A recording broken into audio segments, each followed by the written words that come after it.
Sebelum kita memulai pelajaran hari ini, mari kita berdoa terlebih dahulu. Berdoa dimulai. Berdoa selesai. Terima kasih sahabat sudah memimpin kita berdoa. Ibu akan mengabsen terlebih dahulu ya. Banyak banget yang ada ya. Adit. Adit kemana? Izin. Saya kemana? Izin. Ayumi. Deka. Galuh. Marsuni. Rani. Semuanya sehat hari ini? Sehat. Tidak ada galau? Tidak. Rani, bagaimana, masih galau? Anda semuanya sehat ya. Pada siang hari ini kita akan membahas mengenai zat aditif pada minuman dan dampak kesehatannya. Pertemuan kita sebelumnya kita membahas tentang zat aditif pada makanan dan dampak pada kesehatannya. Masih ingat pertemuan sebelumnya kita melakukan aktivitas apa? Oke, pintar Sandia. Good, kita melakukan uji coba sederhana. Ibu menemukan jenis-jenis atau macam-macam zat aditif ya. Apa saja jenisnya? Pengawet satu, terus pemanis, Rani bagus, good. Pewarna, Marsuni. Untuk yang pada saat hari ini akan mempelajari, kita akan lihat zat aditif pada minuman dan dampak terhadap kesehatannya. Ibu akan menayangkan gambar. Gambar ini itu menjelaskan tentang jumlah anak-anak yang menderita penyakit diabetes mellitus di negara-negara. Angkanya paling tinggi negara mana? Indonesia. Indonesia, negara kita sendiri ternyata memiliki grafik atau jumlah angka yang menderita diabetes mellitusnya paling banyak. Sekarang ibu tanya, kira-kira anak-anak ini yang menderita penyakit diabetes mellitus itu disebabkan oleh apa? Rani boleh? Banyak pemanis atau glukosa. Iya, banyak ya. Zat pemanis itu bahan pemanisnya ada yang Buatan dan alami. buatan dan alami, betul sekali. Yang buatan contohnya adalah langsung nih. Pemanis buatan sama pemanis alami. Pemanis buatan contohnya seperti sakarin, aspartam, Ya. dan Masalah ini kalau kita bicara soal permen atau makanan minuman manis yang memang disukai oleh anak-anak pemirsa, ini memang menjadi sorotan Ikatan Dokter Anak Indonesia. Betul sekali Pak. Masalah dan kasus diabetes mellitus pada anak-anak di Indonesia ini sudah meningkat 70 kali lipat sejak tahun 2010. SD pokok tersebut sinar dan manis. Ia juga menegaskan bahwa tujuan menggunakan. Jadi berita ini ya. Ciri-ciri seorang anak yang menderita diabetes mellitus: meningkatkan nafsu makan, dua, ya sering buang air kecil. Ayun ikut bagus. Ranin Ayumi mudah kelelahan. Tiga, sabar, bagus. Perubahan sikap. Iya, 4, good job. Aku akan menjelaskan betapa pentingnya kita mempelajari materi pada hari ini. Di bahan makanan khususnya adalah minuman yang kita minum, yang kita beli, kandungan zat aditifnya ada apa, berapakah jumlah kadar yang ada di dalam bahan minuman tersebut, supaya apa? Supaya kita, oh saya kalau minum ini ternyata tidak boleh kebanyakan. Ibu akan menayangkan satu motivasi pembelajaran supaya anak ibu bisa mengambil hikmah, lalu kemudian anak ibu bisa lebih semangat lagi belajarnya ya.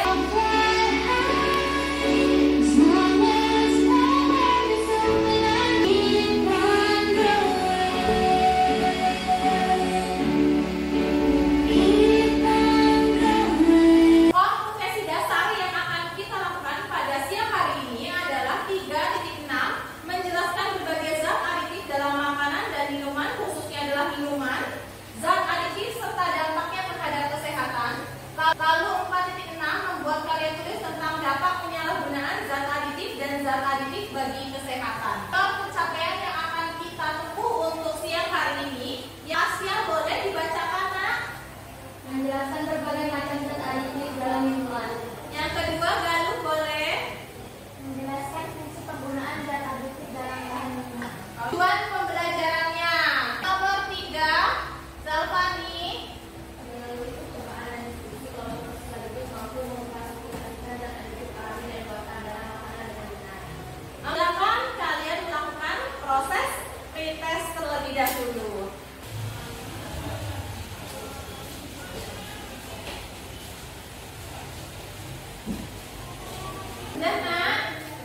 Ibu akan melakukan proses penilaian seperti biasa, 3 aspek yaitu kognitif, lalu ada aspek keterampilan dan sikap. Fase yang pertama, anak ibu akan mengorientasi gitu ya dari berita yang kasus diabetes mellitus yang meningkat. Pemirsa, kita beralih ke informasi lain. Kalau kita bicara soal permen atau makanan minuman manis yang memang disukai oleh anak-anak, pemirsa, ini memang menjadi sorotan Ikatan Dokter Anak Indonesia. Betul sekali Pak. Karena masalah dan kasus diabetes mellitus pada anak-anak. Ada yang masalah sudah? Ya? Saya Bu, Oke, Ayumi silahkan.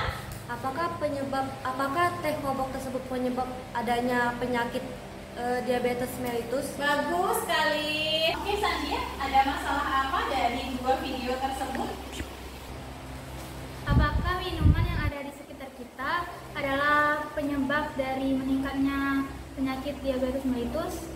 Berarti anak ibu sudah semakin berpikir kreatif dari cara berpikirnya. Anak ibu sudah mampu menganalisis apa yang terjadi dari fenomena ini. Ada beberapa siswa yang tidak hadir, maka siswa yang lain boleh berkumpul dengan teman sebelahnya. Yang penting ibu minta dalam satu kelompok hanya ada 4 orang siswa. LKPD-nya akan ibu bagi sini aja ya.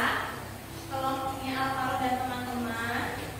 Lalu kemudian kelompoknya Sandia dan teman-teman. Kita bawa apa saja?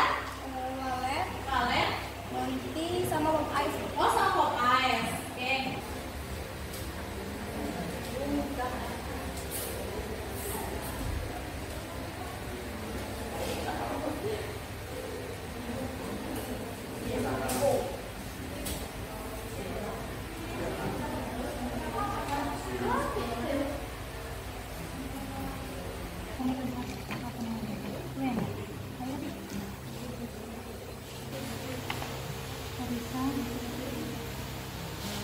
Assalamualaikum warahmatullahi wabarakatuh. Waalaikumsalam warahmatullahi wabarakatuh. Perkenalkan, kami akan mempresentasikan hasil diskusi kelompok kami tabel pengamatan gitu. Silakan dibacakan dari satu persatu yang ditemukan. Yang kami temukan yang pertama itu ada Monty. Monty, yang mana Monty? Zat adiktif, zat pewarnanya itu ada pewarna karamel, dan zat pemanisnya itu ada gula yaitu sebesar 10 gram, dan ada juga zat pemanisnya bisa sintetis dan asesulfam sukralosa, dan zat pengawetnya itu natrium benzot 22 ya. Dan yang kedua itu ketiga itu ada Pop Ice. Pop Ice mengandung pewarna makanan yaitu kuning, kaldu. Dan pemanisnya gula 15 gram, timer, bisa sintetis, aspartam. Selanjutnya, kami telah membuat grafik dalam bentuk diagram garis tentang jumlah zat pemanis yang terdapat pada minuman yang kami bawa, yaitu Monty-nya ada 10 gram, terus ada sarang burung walet 8 gram, dan yang paling banyaknya adalah Pop Ice 15 gram. Kali ada yang mau membandingkan hasil dari diskusi kelompok kalian? Kami Bu, Oke, silahkan Lani dari kelompok 1 akan. menurut analisis kelompok kami, minuman yang paling banyak mengandung pemanis yaitu floridina sebanyak 19 gram. Oke, sebentar Ibu tanya ya. Di kelompok ini yang dibawa apa aja tadi? Floridina, Floridina, Icitan, Icitan, Just Juice. Dan justice. Just Juice. Oke. Setelah dia. Kalau untuk kelompok yang kedua, yang paling banyak mengandung bahan pemanis adalah Pop Ice. Terima kasih untuk anak-anak hebat yang sudah menyelesaikan dari masalah-masalah yang kalian temukan ya. Ibu akan memberikan sedikit penguatan materi mengenai hal-hal yang sudah kalian temukan. Pemanis, ini yang paling banyak ditemukan ya, yang kita bahas dari tadi, gitu ya. Ternyata beberapa anak dari kelompok-kelompok ini sudah mulai menganalisis dan mengevaluasi. Ternyata mungkin anak-anak Indonesia banyak mengkonsumsi zat aditif ini ya, bahan pemanis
Di dalam minuman ternyata terdapat zat aditif, yaitu zat pewarna, pemanis, dan pengawet. Tetapi yang lebih dominan adalah pemanis. Oke, jadi untuk pembelajaran pada siang hari ini mengenai zat aditif pada minuman, kita bisa menarik kesimpulan ya, apa aja bahwasanya di dalam bahan minuman yang kita konsumsi sehari-hari yang sudah kalian bawa, kita menemukan zat aditif ya. Jenisnya apa aja? Pengawet, pewarna, pemanis. Bahan pemanis, dan yang ditemukan oleh kalian adalah bahan pemanis Buatan. Ada apa nih? Ada. Tetapi bukannya bahan pemanis alami dengan buatan tadi prosentasenya lebih besar yang mana? Buatan. Lebih besar yang buatan. Lalu kalau kita mengkonsumsi minuman-minuman tadi dengan kadar atau komposisi gula yang lebih dari standar, kira-kira apa yang akan terjadi jika itu kamu lakukan setiap hari? Iya, akan meningkatnya kadar gula dalam darah gitu ya, dalam tubuh. Bagus, akan terkena penyakit namanya diabetes mellitus. Itulah yang terjadi di anak-anak Indonesia. Apa yang harus kita lakukan supaya tidak terkena dari penyakit diabetes mellitus? Anak itu harus apa? Mengurangi konsumsi makanan yang manis. Iya, makanan